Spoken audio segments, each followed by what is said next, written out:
What is up everyone? In today's video I'm going to show you how to fix Play Store not working in Narzo 70 Pro. So let's start the video. First of all, open settings. In settings, scroll down and here you can see the option apps. Now click on apps and then click on app management. Now scroll down and here you can see the option Google Play Store. Now click on it and then click on storage usage. Now here you can clear the data and cache memory of Google Play Store.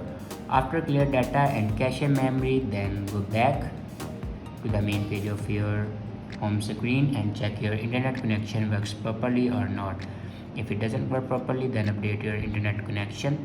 After update your internet connection, then restart your device. For restart your device, press and hold power button and then swipe up to restart your device. After doing these steps, your problem will be fixed.